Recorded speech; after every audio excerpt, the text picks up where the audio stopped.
দেখুন, চাষিরা কেজি প্রতি 15 টাকা বেশি দাম পায় আলু, কিন্তু বিক্রি হচ্ছে 35 টাকা 40 টাকা। আমার মনে হয় বেশি মুনাফার লোভে ও কিছু লোক আছে না, ভীষণ লোভী হয়ে গেছে, আরো চাই আরো চাই। ফলে এর পেছনে কৃত্রিম একটা চাহিদা তৈরি করা হয়। বর্ডার চেকিং হবে, আমার রাজ্যে আগে আমার চাহিদা মিটবে, তারপরে বাইরে আমি মেটেরিয়াল পাঠাবো। বড় ব্যবসায়ীরা কোল্ড স্টোরেজে আলু আটকে রেখে দেয়। 45 লক্ষ মেট্রিক টন এখনো ধরে রেখে দিয়েছে। কেন? 25% রেখে দেবেন আপ টু জানুয়ারি চালাবার জন্য, কিন্তু বাদ বাকিটা বের করুন কোল্ড স্টোরেজের আলু, ছেড়ে দিন মার্কেটে।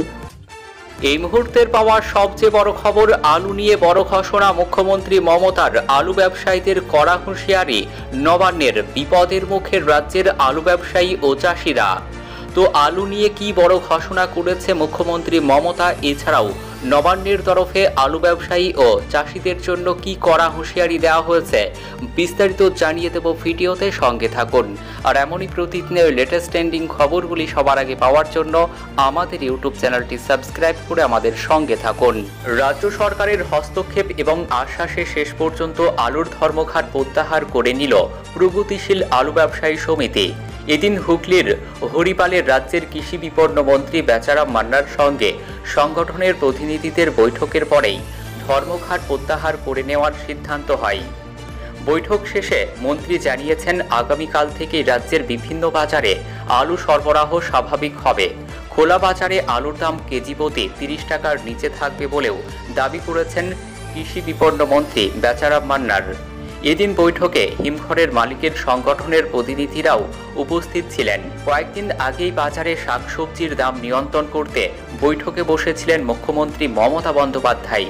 সেদিন বৈঠকে আলুর চড়া দাম নিয়েও সরব হন তিনি।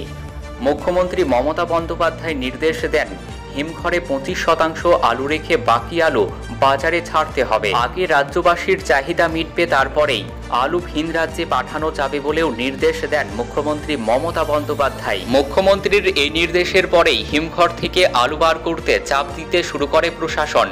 আর ভিন রাজ্যে আলু যাওয়া আটকাতে সীমান্তবর্তী এলাকাগুলিতে শুরু হয় কড়াকড়ি। প্রশাসনের এই কড়া পদক্ষেপের প্রতিবাদেই ধর্মঘটের ডাক পাইকারি আলু ব্যবসায়ীদের সংগঠন প্রগতিশীল আলু ব্যবসায়ী সমিতির। মূলত এই সংগঠনের সদস্যরাই হিমঘর থেকে আলু কিনে ছাড়াই বাছাই করার পর বস্তাবন্দি করে তারা খুচরো বাজারে পাঠান। ফলে আলুর যোগান কার্যত বন্ধ হয়ে যায় খোলা বাজারে, আর আলুর দাম আরও বাড়তে শুরু করেছিল। এদিন বৈঠক শেষে কৃষি বিপণন মন্ত্রী জানিয়েছেন, রাজ্য সরকারের সঙ্গে আলু ব্যবসায়ীদের আলোচনার রাস্তা খোলা রয়েছে। হিমঘর থেকে 26 টাকা কিলো দরে পাইকারি ব্যবসাদের আলু কিনবে রাজ্য সরকার। খুচরো বাজারে আলুর দাম কেজি প্রতি 30 টাকার নিচেই থাকবে বলে আশ্বস্ত করেছেন মন্ত্রী। তবে কৃত্রিমভাবে কেউ আলুর দাম বৃদ্ধির চেষ্টা করলে রাজ্য সরকার ব্যবস্থা নেবে বলেও হুঁশিয়ারি দিয়েছেন কৃষি বিপণন মন্ত্রী বেচারাম মান্নার।